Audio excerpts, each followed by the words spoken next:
Hey guys, it's Biggs. Thanks for stopping by. Now today, with all the changes that have had to happen in the room, lots of stuff is starting to take place. I've started to move some tanks around, started to move some fish around, getting everything ready for that big project, which is the flooring. So this is actually the bottom 160, and it very, very quickly became my favorite tank in the room. The tank above it is actually empty and dry right now, getting ready.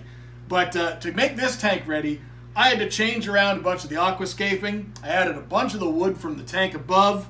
I added some of the fish from the tank above. I had too many of them, so some went to other friends. I dispersed them through some other hobbyists. But this tank is very, very fast becoming one of my favorite tanks. They're a little bit nervous because I'm sitting right against the glass right now, but I absolutely love staring at this tank. The interactions between the different species that are now in here. The slight tannic of the water with the addition of all those natural branches. There's a lot of shadow in this tank because of all the different tarantulas and stuff that you can't see that are all on the top layer, and some of the different little nurseries for growing out little plants for the vivariums. Absolutely love this tank. So let's get into it. Let's take a peek at this. Let's take a closer look at it. Let's find out what fish are inside and what makes this tank work. Stay tuned.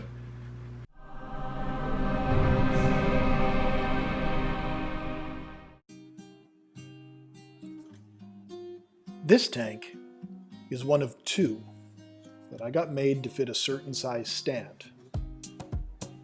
They have the same standard footprint as a 180-gallon aquarium, albeit ours are 3 inches shorter. So 72 inches or 6 feet by 24 inches or 2 feet by 21 inches tall. These worked better for me in this footprint, and the extra height had no benefit for the fish species that I keep. We are going to be making some changes, and each one of these 160s is going to have a better focal point in the new layer. One's going to be right beside me to my left, beside my work desk, and the other one is going to be directly behind me. Both these tanks are custom-made aquariums that I got made locally. They're heavy glass, and I did a DIY large trickle filter rain chamber, which appears on the upper left-hand corner of the aquarium. Water is brought to this rain chamber via an overflow on the far right-hand side of the aquarium. Water overflows the right-hand side, is pre-filtered by a large 3-inch square of Porette foam, which is rinsed regularly.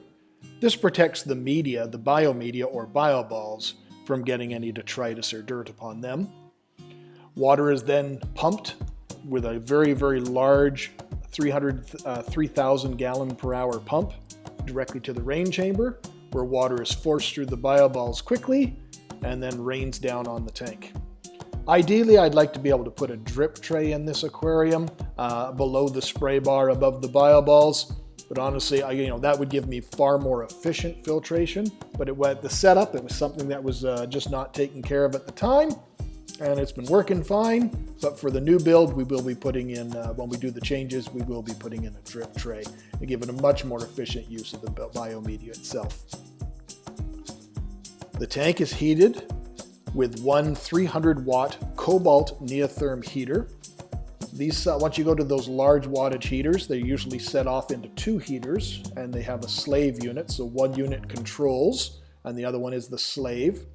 And this being a digital heater, it's maintained the temperature absolutely consistent without any error or issue within 0.01 of a degree.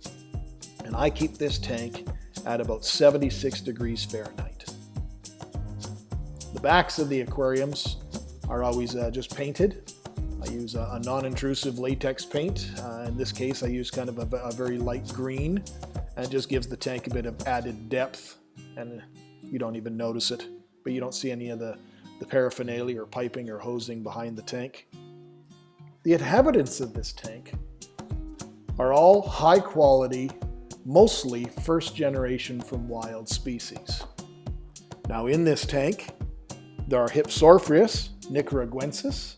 There's a group of 12 They are F1. This is the Nicaraguan cichlid, or the macaw cichlid.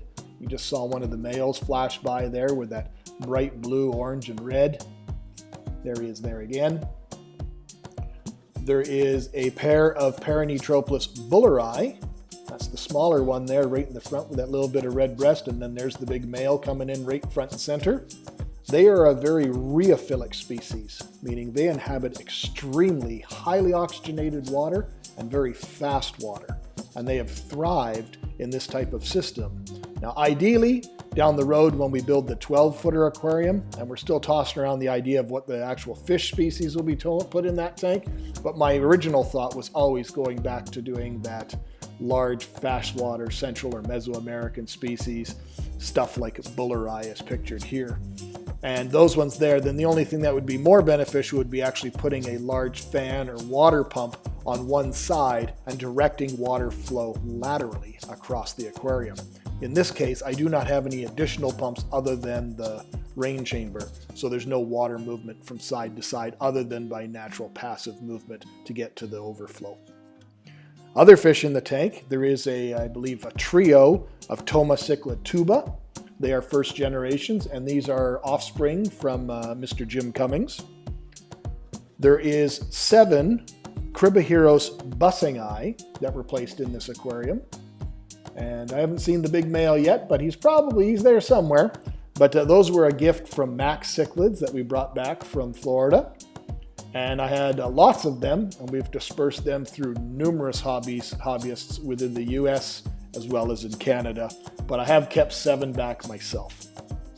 There's also an absolutely breathtaking pair, and I've seen the male so far. I haven't seen quite the female yet, of Cryptoheros myrnae. There's the big male there just off to the left coming through the center with that bright yellow breast.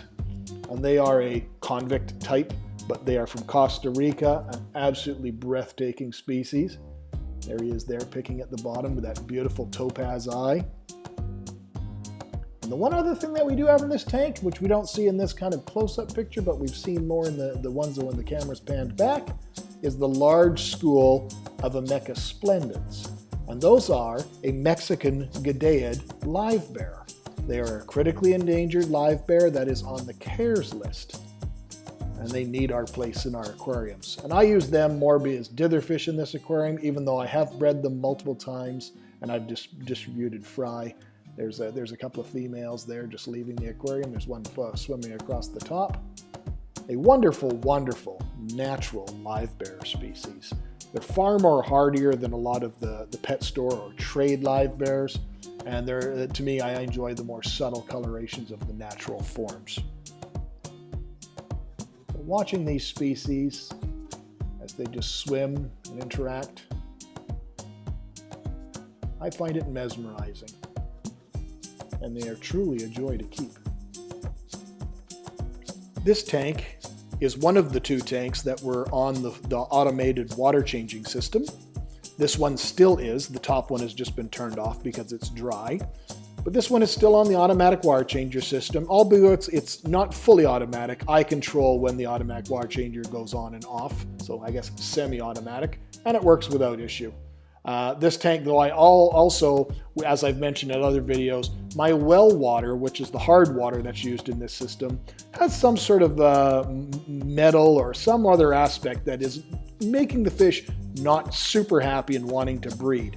They grow fine, they eat fine, they pair off fine, but I have not yet successfully reproduced any of the fish in my well water.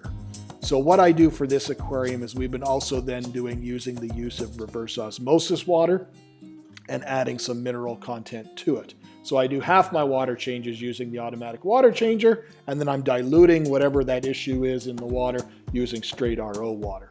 Reverse osmosis gives you that benefit that you can manufacture any kind of water you wish. Water changes are done on this tank, I would say about 30 to 40% once a week. Nutrition for these species. Now, most of these species are either detrivores or herbivores. I have no predators really in this tank, albeit the live bears would probably benefit from the addition of a bit more protein periodically. They don't necessarily require it. Most of the diet here is offered is using just a few aquarium foods. A good quality basic flake food I do use periodically. I do use three certain foods from the company called Northfin. I like the krill pellets. I like the spirulina pellets for that high quality vegetable compound. And then one I absolutely love adding into their diet is bug bites. And the rotation of those seems to fare them fairly well. And not feeding these fish every single day has been absolutely the best choice ever. Feed them sparingly and they will thrive. Well, hopefully you enjoyed today's video. If you enjoyed it, please consider hitting that like button. If you haven't already, please subscribe. Ring that little bell for notifications for all future videos that are going to be coming out. And if you really enjoyed it, share it with your friends. I thank you always for your support, my friends. And until next time, stay safe.